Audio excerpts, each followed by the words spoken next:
24 साल की एक नेहा नाम की खूबसूरत महिला अपनी एक बच्ची के साथ पुणे की गरीब बस्ती में रहा करती है, जहां पर उसने एक किराए का कमरा ले रखा है। उसके पास अपनी एक स्कूटी है, जिस स्कूटी पर वह खाने की डिलीवरी करके अपना और अपनी बच्ची का पेट पाला करती है।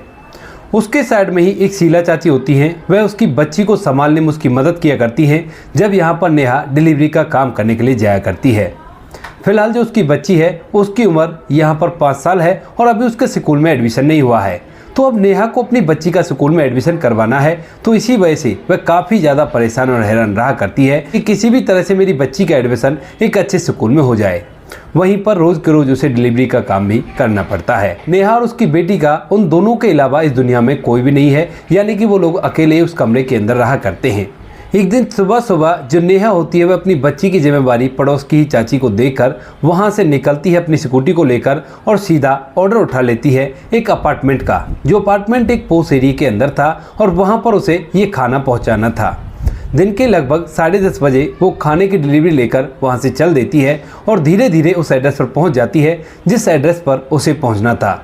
वहाँ पर जाने के बाद वो जो अपार्टमेंट था वह उसके दरवाजे पर पहुंचकर डोरबेल बजा देती है और उसके बाद जैसे ही अंदर से दरवाज़ा खुलता है तो दरवाज़ा खुलते ही जो व्यक्ति ऑर्डर लेने के लिए आया था उसे देखकर नेहा एकदम से हक्की बक्की सी रह जाती है, क्योंकि स्टार्टिंग में तो वो कह रही थी कि ये लीजिए सर आपका खाना आ गया, लेकिन जैसे उस लड़के के चेहरे को देखती है तो एकदम से उसकी आवाज़ फीकी पड़ जाती है। इधर सामने से अपार्टमेंट का दरवाजा जिस लड़के ने खोला था उसका नाम आर्यन होता है और आर्यन जैसे ही नेहा को खाना डिलीवर करते हुए देखता है तो एकदम से वो भी हक्का बक्का रह जाता है और कहने लगता है कि नेहा तुम ये काम क्यों कर रही हो। अब इस बात को सुनने के बाद यहाँ पर जो नेहा है वो अपार्टमेंट के अंदर झांकने लगती है तो अपार्टमेंट के अंदर जो सोफे रखे हुए थे उन पर एक महिला बैठी हुई थी और वो एक छोटे से बच्चे को खिला रही थी। अब उसे देखने के बाद नेहा को बहुत सारी पुरानी बातें याद आने लगती हैं, क्योंकि आर्यन और उसका बहुत पुराना कनेक्शन है। तो उसके बाद जो नेहा है उस महिला की तरफ देखने के बाद आर्यन की तरफ देखती है और कहती है कि क्यों, पेट पालने के लिए तो बहुत कुछ करना पड़ता है, मैं तो उसमें डिलीवरी ही कर रही हूँ। ऐसा कहकर यहाँ पर जो नेहा है आर्यन की बात को काटते हुए कहने लगती है कि देखिए फ़ौरन से मुझे मेरे पैसे दे दीजिए और मुझे जाना है, क्योंकि मेरी बच्ची घर पर अकेली है। इस बात को सुनकर यहाँ पर जो आर्यन होता है वो कहने लगता है कि क्या हुआ नेहा, इतनी बुरी तरह से बात क्यों कर रही हो, आखिर हम कभी एक दूसरे को काफ़ी अच्छी तरह से जाना पहचाना करते थे। तो नेहा कहती है कि हाँ, वो बातें बाद की थी और वो सब कुछ काफ़ी दिनों पहले ख़त्म हो चुका है। अब तुम ऐसा करो, डिलीवरी लेनी है तो ठीक है, वरना मैं तुम्हारा ऑर्डर कैंसिल कर देती हूँ। ये सभी बातें नेहा ने गुस्से में कही थी और इसके बाद जो आर्यन होता है वह उसे 350 रुपये दे देता है जो खाना उसने मंगाया था। और उसके बाद यहाँ पर जो नेहा है वो वहाँ से वापस लौट आती है। वापस लौटते वक्त जब नेहा मुड़कर उस अपार्टमेंट की तरफ देखती है तो यहाँ पर जो आर्यन होता है वो खिड़की से नेहा की तरफ ही देख रहा था, मानो कि उसके मन में बहुत गहरे गहरे सवाल चल रहे हों।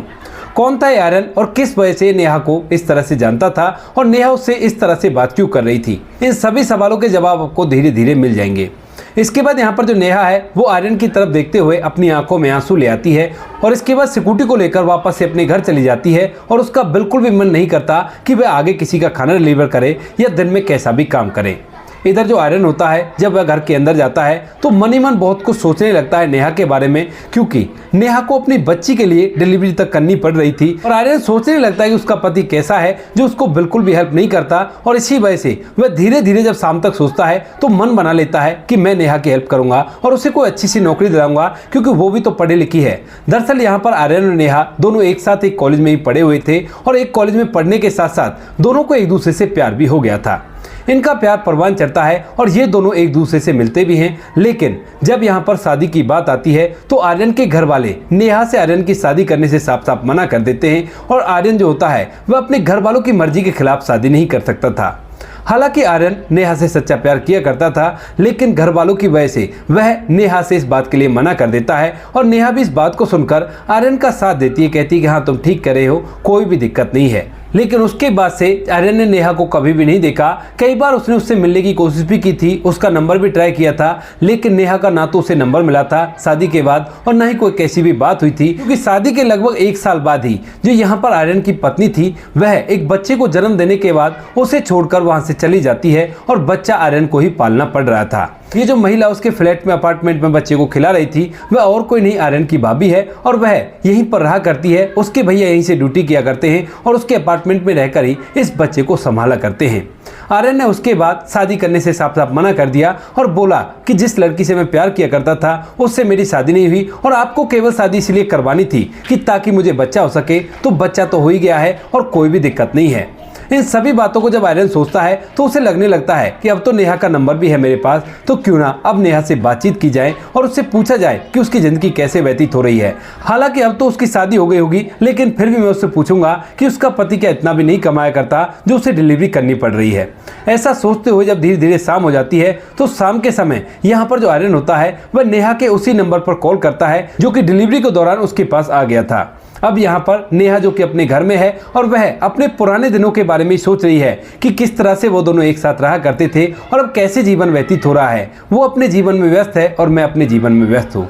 इन बातों को सोचते सोचते जब नेहा अपनी बेटी की तरफ देखती है तो सोचती है कि कोई बात नहीं, अब तो मुझे अपनी बच्ची का अच्छे से ख्याल रखना है और कैसी भी परेशानी नहीं है। तभी यहाँ पर आर्यन का फ़ोन उसके फ़ोन पर बजता है और जैसे नेहा नंबर को देखती है तो वह एकदम से समझ जाती है कि आर्यन ही है, क्योंकि उसे भी पता था कि कौन सा ऑर्डर है और उसका नंबर उसके दिमाग में छप गया था। इसके बाद यहाँ पर जो नेहा होती है वह उस फ़ोन को काट देती है, यानी कि वह आर्यन से बात नहीं करना चाहती। आर्यन का फ़ोन जब कट जाता है तो उसके बाद आर्यन समझ जाता है कि शायद नेहा उससे नाराज़ है और इसके बाद वह दोबारा से फ़ोन मिला देता है। जब बार बार नेहा उस फ़ोन को काटती है और आर्यन बार बार फ़ोन को मिलाता है तो एक बार जो नेहा होती है उस पर डांट लगाने के लिए उस फ़ोन को उठा लेती है और फ़ोन को उठाते कहने लगती है कि जब मैं बार बार तुम्हारे फ़ोन को काट रही हूँ तो तुम बार बार फ़ोन क्यों मिला रहे हो? तुम्हें पता है ना कि मुझे इस बात से बहुत ज़्यादा गुस्सा आया करता है। तो यहाँ पर जब आर्यन इस बात को सुनता है तो कहने लगता है कि हाँ मुझे पता है, लेकिन मैं तो वैसे ही तुमसे फ़ोन पर बात करने के लिए चाह रहा था तो इसी वजह से तुमसे फ़ोन कर लिया। क्या मेरा इतना भी अधिकार नहीं है कि मैं तुमसे बात कर सकूं? आखिर कभी हम एक दूसरे से प्यार किया करते थे। जब यहाँ पर नेहा के सामने आर्यन ये बात कहता है तो उसके बाद नेहा फ़ोन पर ही अपनी आंखों में आंसू ले आती है और उसके बाद फूट फूट कर रोने लगती है। आर्यन फ़ोन पर ही उसे कुछ ऐसी पुरानी बातें कहता है जिन्हें सुनने के बाद जो नेहा है वह भी चुप हो जाती है और कहने लगती है कि हाँ बताओ क्या बात करनी है। तो यहाँ पर जो आर्यन होता है वो कहने लगता है कि देखो नेहा, जो कुछ भी हुआ था वो घर वालों की वजह से हुआ था, लेकिन तुम बताओ अब तुम्हारी ज़िंदगी कैसे चल रही है और बच्ची अगर तुम्हारे पास है तो तुम्हारा पति क्या इतना भी नहीं कमाया करता जो तुम्हारा और बच्ची का पेट पाल सके, जो तुम्हें डिलीवरी करनी पड़ रही है। तो यहाँ पर जो नेहा होती है वो कहने लगती है कि देखो आर्यन, वो सब बातें बाद की हैं, क्योंकि मेरा पति कोई है नहीं तो कमाएगा कहाँ से। अब इस बात को सुनकर आर्यन को बड़ा ही अटपटा लगता है और वो कहने लगता है कि ऐसा क्यों कह रही हो, जब तुम्हारी बच्ची है तो तुम्हारा पति भी तो होना चाहिए। तो यहाँ पर जो नेहा है वो कहने लगती है कि आर्यन, मेरी बच्ची 5 साल की है। अब जैसे ही आर्यन इस बात को सुनता है तो एकदम से हक्का बक्का रह जाता है, क्योंकि यहाँ पर आर्यन की शादी को 5 साल 6 महीने बीते थे और नेहा के पास 5 साल की बच्ची है। यानी कि उस समय जिस समय की ये बच्ची है उस समय नेहा और आर्यन दोनों एक दूसरे के रिलेशन में थे। और इस बात को सुनकर वह पूरी तरह से हैरान हो जाता है। कहने लगता है कि नेहा, कि ये तुम कह क्या रही हो और क्या बात है, मुझे साफ साफ बताओ। तो यहाँ पर जो नेहा है वो कहने लगती है कि आर्यन, ये बच्ची किसी और की नहीं, ये तुम्हारी ही बच्ची है। इस बात को सुनकर जो आर्यन होता है वह पूरी तरह से हैरान हो जाता है और कहने लगता है कि नेहा, अगर ऐसी बात थी तो तुम मुझे बता सकती थी ना।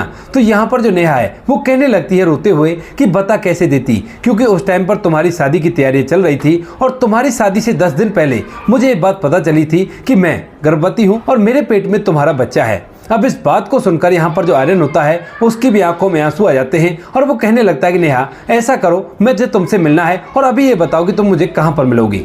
तो यहाँ पर नेहा मिलने से मना कर देती है, कहती है कि नहीं आर्यन, मुझे तुमसे नहीं मिलना और तुम ऐसा करो, अपने परिवार के साथ मस्त रहो, कोई भी दिक्कत नहीं है, मैं अपने जीवन को आराम से व्यतीत कर लूंगी। तो यहाँ पर जो आर्यन होता है वो फ़ोन पर ही उससे रोने लगता है और कहने लगता है कि नेहा देखो, जो हो गया उसे भूल जाओ, लेकिन फिलहाल मैं भी अकेला हूँ और तुम भी अकेली हो। तो यहाँ पर नेहा बड़ी हैरान हो जाती है और कहने लगती है कि तुम कैसे अकेले हो, तुम्हारे घर में है तो सही तुम्हारी पत्नी, जिसको मैंने उस दिन तुम्हारे फ्लैट पर देखा था।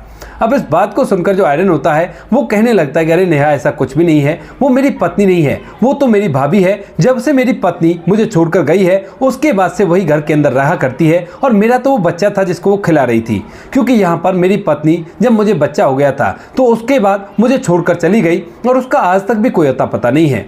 इस बात को सुनकर नेहा को हैरानी होती है और वह पूछने लगती है पूरी बात को। तो यहाँ पर आर्यन उसे पूरी बात बता देता है, कहता है कि शादी के बाद मैं बार बार तुम्हें याद किया करता था और ये बात मेरी पत्नी को पता चल जाती है, लेकिन उससे पहले वो प्रेग्नेंट हो चुकी थी और इस बात को देखकर यहाँ पर मेरे और उसका रिश्ता चलता नहीं है और वह मुझे छोड़कर चली जाती है। इसके बाद मैं अपने आप को काफी ज्यादा कोसता हूँ और तुम्हें ढूंढने की भी कोशिश करता हूँ, लेकिन तुम्हारा कोई अता पता नहीं था और बता रहे थे कि तुम अचानक से घर से गायब हो गई। इसके बाद यहाँ पर जो नेहा होती है वो कहने लगती है कि हाँ आर्यन, मैं अचानक से घर से गायब हो गई थी क्योंकि मेरी प्रेगनेंसी के बारे में मेरे घर वालों को पता चल गया था और जब उन्हें पता चलता है कि उनकी बेटी बिना शादी के ही गर्भवती हो चुकी है तो उसके बाद वो लोग इस बात पर मुझसे बहुत ज़्यादा गुस्सा होते हैं और मुझे पिटाई भी लगा देते हैं। कह देते हैं कि इस घर में आने की कोई भी ज़रूरत नहीं है और निकल जाए यहाँ से क्योंकि तूने हमारी नाक कटा दी।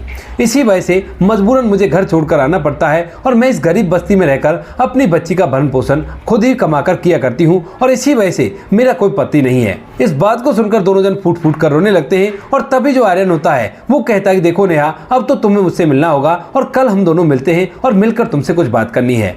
तो जो नेहा होती है उसे भी पता चल जाता है कि आर्यन फिलहाल अकेला है और वह आज तक भी उससे प्यार किया करती है। इधर जो आर्यन होता है वह भी नेहा से आज तक प्यार किया करता है। भले उन दोनों के एक एक बच्चे हैं, लेकिन उसके बाद यहाँ पर जो नेहा और आर्यन होते हैं वो दूसरे दिन मिलने का फैसला करते हैं और आर्यन उसे एक रेस्टोरेंट के बारे में बताकर वहां पर मिलने के लिए बुला लेता है।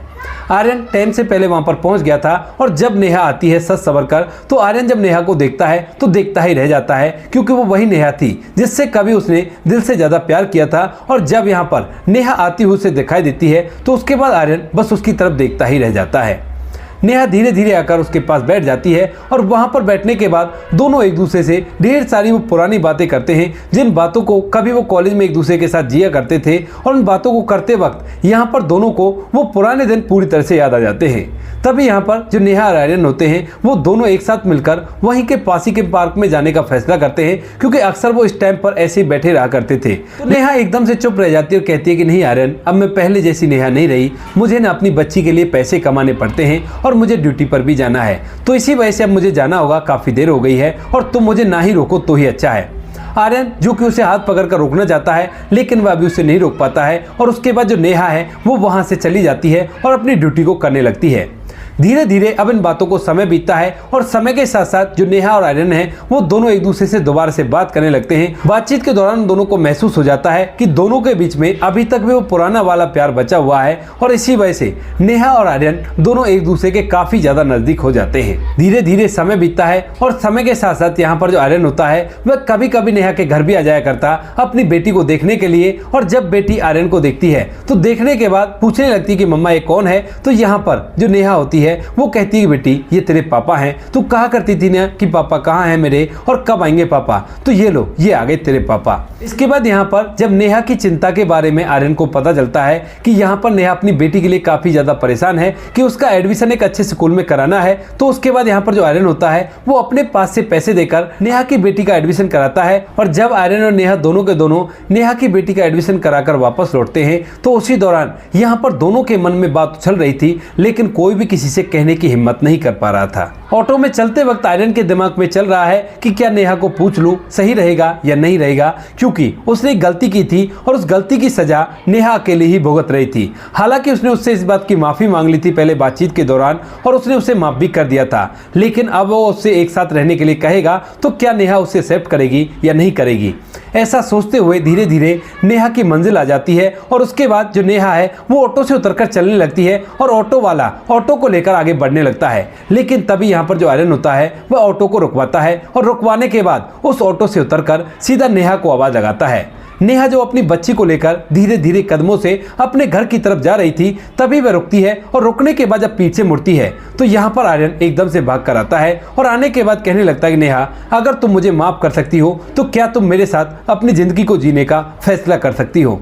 इस बात को सुनकर यहाँ पर जो नेहा है वो भी मन में काफी देर से इसी बात को सोच रही थी कि काश हम दोनों एक साथ दोबारा से रहने लगे। तो उसके बाद वो कहती है कि अगर आर्यन तुम ऐसा चाहते हो तो बेशक से हम दोनों एक साथ रह सकते हैं, लेकिन क्या होगा जब तुम्हारे घर वाले इस बार भी मना कर दे। तो यहाँ पर जो आर्यन होता है वो कहने लगता है कि कोई फर्क नहीं पड़ता कि घर वाले मना करें या इस बात के लिए हामी भरें, मुझे इस बात से अब कोई भी फर्क नहीं पड़ने वाला है और मैं तो अब तुम्हारे साथ ही रहूंगा। ऐसा कहकर आर्यन कहने लगता है कि बस फर्क पड़ता है कि तुम राजी हो या नहीं राजी हो।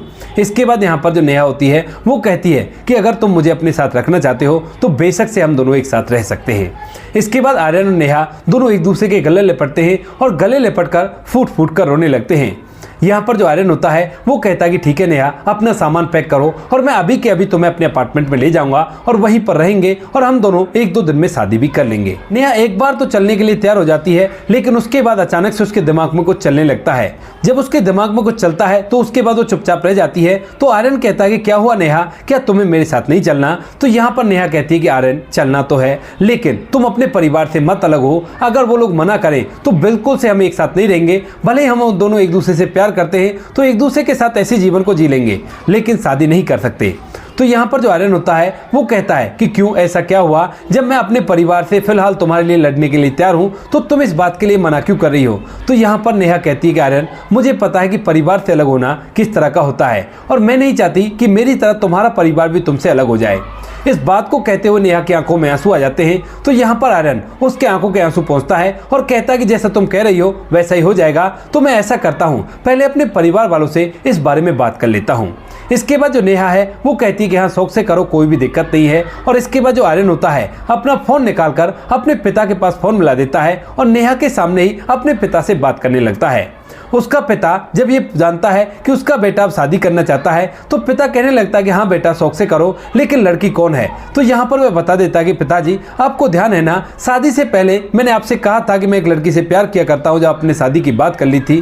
तो उसके बाद पिता कहता है कि हाँ बेटा हमें पता है। तो वो कहता है कि उसी लड़की से शादी करना चाहता हूँ और उसके साथ मैं फिलहाल खड़ा हुआ हूँ। इस बात को सुनकर पिता थोड़ी देर तक सोचता है और सोचने के बाद कहता है कि ठीक है बेटा, अगर उससे शादी करना चाहते हो तो हमें कोई भी आपत्ति नहीं है। क्योंकि आर्यन के घर वालों ने कई बार उससे शादी के लिए कहा था, लेकिन आर्यन ने साफ साफ मना कर दिया था कि मैं शादी बिल्कुल भी नहीं करूंगा, क्योंकि जिससे मैं प्यार किया करता था उससे आपने मेरी शादी नहीं करवाई और ये शादी भी मेरी उसी वजह से टूटी है। तो अब मैं शादी नहीं करूंगा, बच्चा आपके पास है और इसी के साथ अपने जीवन को व्यतीत करो। घर वाले इस बात से काफी ज्यादा परेशान थे और उसके बाद वह आर्यन की शादी नेहा से कराने के लिए तैयार हो जाते हैं। यहाँ पर जब घर वालों की सहमति मिल जाती है तो नेहा भी खुशी खुशी आर्यन के अपार्टमेंट में चली जाती है और उसके बाद आर्यन एक बार घर वालों को बुलाकर पूरी बात बता देता है। और जब घर वालों को पता चलता है कि ये बच्ची आर्यन की है तो उसके बाद वो लोग बड़े ही खुश होते हैं और कहते हैं कि बेटा अब तुम्हारी फैमिली कंप्लीट हो गई है, अब तुम बस इस लड़की से शादी कर लो और शादी करके एक साथ अपने जीवन को व्यतीत करो। ऐसा ही होता है दोस्तों। लगभग 4 दिन के बाद आर्यन और नेहा एक मंदिर में जाकर शादी कर लेते हैं और यहाँ पर उनके घर वाले भी थे। यहाँ पर आर्यन ने नेहा के घर वालों को भी मना लिया था और मनाकर उन्हें इस शादी में जैसे तैसे करके बुला लिया था। हालांकि वो काफी ज्यादा नाराज थे नेहा से और आर्यन से, लेकिन फिर भी जो आर्यन होता है वो जैसे तैसे करके उन्हें मनाकर वहां पर ले आता है और अपनी शादी में सम्मिलित करवाता है। नेहा इस बात से बड़ी खुश होती है और आज के समय में नेहा और आर्यन एक साथ अपने जीवन को व्यतीत कर रहे हैं, कोई भी कैसी भी दिक्कत नहीं है। तो दोस्तों ये थी आज की कहानी। आपको जैसी भी लगी कमेंट सेक्शन में बता देना। वीडियो अगर अच्छी लगी तो वीडियो को लाइक और चैनल को सब्सक्राइब जरूर करें ताकि हमें थोड़ा सा हौसला मिल सके आप लोगों के लिए ऐसे अच्छे वीडियो बनाने के लिए। इन कहानियों को सुनाने का उद्देश्य किसी को परेशान करना बिल्कुल भी नहीं है। ये कहानी आपको इसलिए सुनाई जाती है ताकि आप लोग इन कहानियों में से कुछ ना कुछ सीख सको और अपने जीवन में उस चीज़ को अप्लाई कर सको। मिलते हैं किसी नेक्स्ट वीडियो नए टॉपिक के साथ, तब तक के लिए जय हिंद, जय भारत, जय हिंदुस्तान।